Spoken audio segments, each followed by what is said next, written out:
Hey guys, this is Carrie, and Megan. and this is our final project for the class, Philosophy of Art, Architecture, Design, and Space.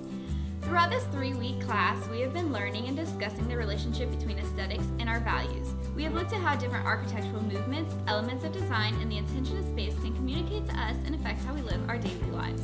We have been able to read and draw off of different philosophical texts to gain a better understanding of how we as individuals perceive the world around us through these lenses of architecture, design, and space. The main text that we focused on was an excerpt from Solving for Pattern written by Wendell. Barry's main focus was to communicate to the readers the idea of a good solution for running a business. He focused on the necessity of avoiding patterns that left problems unresolved. He also touched on the influence of industry on the quality of products and services in a business. While his text was mainly about farming and a bit antiquated, we found that the criteria he provided for good solutions were applicable to other businesses of today when brought up to date. With this in mind, we decided to put together a documentary-style video on the difference between the rural and urban coffee shop. We wanted to see the difference of not only the locations and the influence of space and design, but also the variation of atmosphere and quality of products and services that each coffee shop provided. For our project, we will be going around rural and urban areas to discuss the differences using coffee shops. We are going to interview managers or baristas about the dynamics, history, and characteristics of their shops. We tried to form our questions with a Wendell mindset. We asked questions such as, what is your purpose, to how are you successfully giving customers good quality within your means? We focused mostly on the quote, a good solution then must be in harmony with good character, cultural value, and moral law. We can't wait to see the responses that we receive.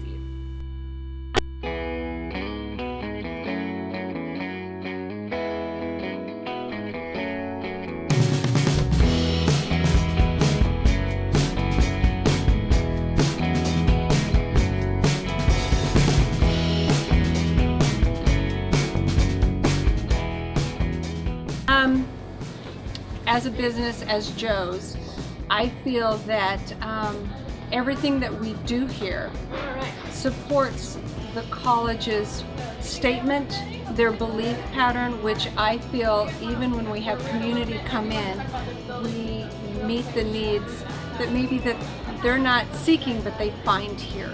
I feel it's part of Joe's ministry to uphold our beliefs. Again, I am a separate entity from the college, yet I embrace what they're about, and as a business owner, I want to encourage that with customers coming in. Let that be a place to, like I say, to get away and to have time to yourself, to be able to offer encouragement or a smile for them that day. To serve a need, maybe I just really want something good quality here in a small town, and we have upscale coffee and something that they can afford. Realistically, I'll put out $3 and stay here for an hour or two and really feel it's worth my time, and yet I get something good quality. So I think ministry, as well as good product, as well as upholding a high standard and catering to their needs, maybe even on an emotional level, who knows? I think I would love to believe that this place offers that to anyone that steps in our doors. Thank you. One thing that we have found so far, it's nice having Facebook reviews and online stuff like that, but personal reviews as well. People have been really commenting on the fact that it's a friendly place when they come in. We're happy, which is good. We're happy here. They just like the excitement. They like the low prices. We try to keep our prices lower than Starbucks. So we try to do that. And so they like the value of what they're getting based on price, but also the relationships that we're able to build with a positive attitude, keeping our moral standards high, and just trying to portray ourselves in the best way possible. And people really, they're relating to that, and they're catching on and giving us feedback that's positive, that relates to it. Balance we try to strive. I mean, we try to be as green as possible to make the least amount of negative impact in the world around us. It's not all about Foundation Grounds. It's about the greater community for us, and So that's the question I ask myself when making any of the decisions that I'm faced with daily, really, is how to achieve that balance. I mean, as I was going back to what I was saying about incorporating all walks of life and just being open to everybody and everyone's perspective, regardless of where we come from, having an open mind and trying to make people happy on a daily basis, and yeah, cultural value. You know, like I said, the diversity that we get in the city environment, and especially in South City here, it's really cool. Yeah, you get to meet all sorts of people and meet all sorts of people and learn so much. So it's really cool.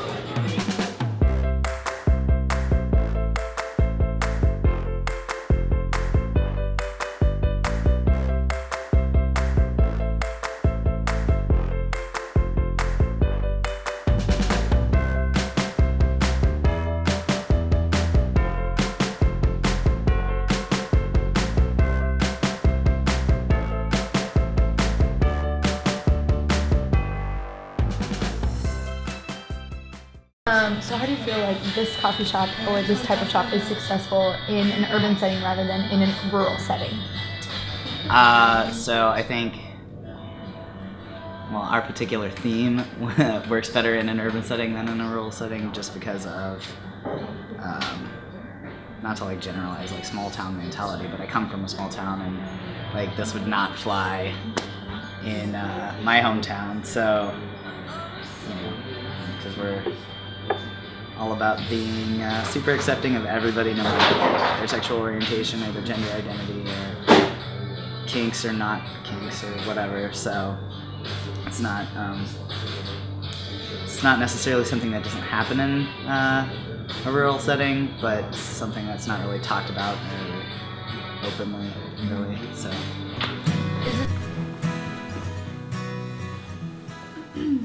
Today we visited coffee shops in Greenville, Highland, and St. Louis. With the variation of location, we were able to get a feel of the difference between rural and urban businesses, more specifically coffee shops. We spoke with representatives from Joe's Java, The Nudge, Foundation Grounds, and The Mud House. Though we were able to sit down specifically with these shops, we were also able to step inside a few other coffee shops to get a little more information, and we provided you with some of that footage as well. Overall, the reception that we got today was really good. All the representatives were willing to talk to us. Well, for the most part. Yeah, the coffee shops in the rural areas were much more open to the idea of being a part of our project without much doubt. Both the owner of Joe's Java and The Nudge were able to sit down with us and discuss their shop in length. You could tell that they were truly interested in investing in our project and its purpose.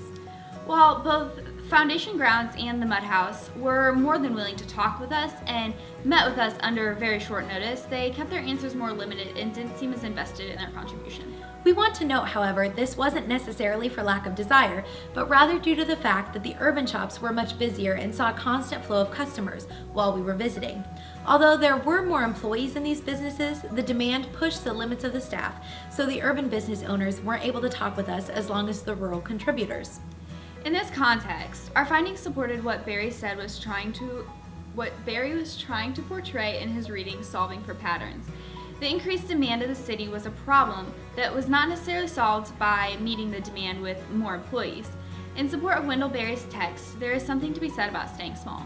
Although we feel that the rural coffee shops supported Wendell Berry's reading as we hypothesized, we were surprised to find so many similarities and differences between the two types of coffee shops and how even the urban shops ran their businesses according to Berry's criteria. For example, one of the differences we found included variety and target audience. The rural coffee shops consisted mainly of college students and older members of the community, whereas the urban coffee shops serviced a much more diverse group of customers, from teenagers to older adults, college students, and even a few younger kids. The second difference that we found involved noise level and intimacy in the atmosphere. The rural coffee shops were much more inclusive with a quieter, more study-friendly feel. Whereas when we visited the urban coffee shops, we found it difficult to find an adequate room to sit, let alone a quiet space to sit privately and film the video. The next, most interesting difference that we found involved product availability, specifically diversity of the menu. The rural coffee shops provided mainly coffee and pastries, whereas the urban coffee shops operated more similarly to a cafe than a coffee shop, and provided a full meal throughout the day along with their coffee. The type of food was also a bit different. The urban shops seemed to offer more organic and eco-friendly foods, which came at a higher price to their customers. Whereas the rural shops, such as Joe's Java, were able to purchase products in wholesale and keep their costs for their customers down. They weren't sacrificing in quality, it's just a different focus in service. Though we have mainly been focusing on the differences between the shops, we wanted to now touch on just how similar they really were and how their purpose and passion seemed to mesh together, all operating under the criteria supported by Wendell's reading. The first similarity we found was in expansion.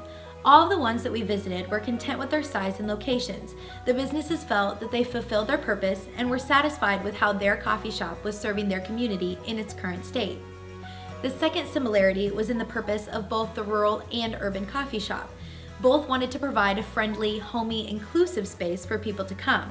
They really wanted to give their community a positive atmosphere for the area. All really stressed the importance of the customer and, again, the community.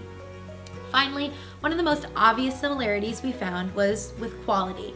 Though the prices did differ, they stressed their desire to keep their prices low for their customer and still provide the highest quality of product they could within their means. This was a really important factor in Barry's solution. He stressed the importance of being thrifty and smart with your resources without reducing the quality of your business. All the people that we interviewed were really willing to share with us the ins and outs of their businesses, even when we showed up without notice because of change of plans and such what. The ones who weren't able to meet with us on short notice were willing to give us contact information to meet with us at a different time, even though we weren't able to do so.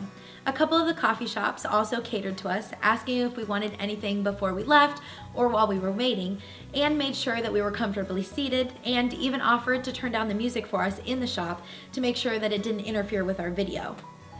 One thing that we do want to note is that even though these varied in location, their sizes were very similar. Even though we visited urban locations, the urban coffee shops were still smaller scale businesses. When comparing size, we focused mainly on the size of the surrounding community and the area the shop serviced rather than the coffee shop itself. In conclusion, we felt like Wendell Berry's criteria for solving for pattern were found even today in the coffee shop business. We were a little bit surprised when we found that it wasn't merely the rural shops that fit this criteria like Barry suggested, but also the more urban coffee shops as well. The shops in both locations, though varied in their design, layout, and purpose, all strive to operate within their means, which was different for each of the shops. All the coffee shops seemed to be focused on supplying their customers with products and services that were in harmony with good character, cultural value, and moral law, whatever they felt those standards were for their specific business. In all, we were really pleased with how the day turned out, the information we gathered, and how it helped to reinforce the topics we have been researching in our class, Philosophy of Art. We hope that you have enjoyed our video and have a new understanding for urban versus rural coffee shops.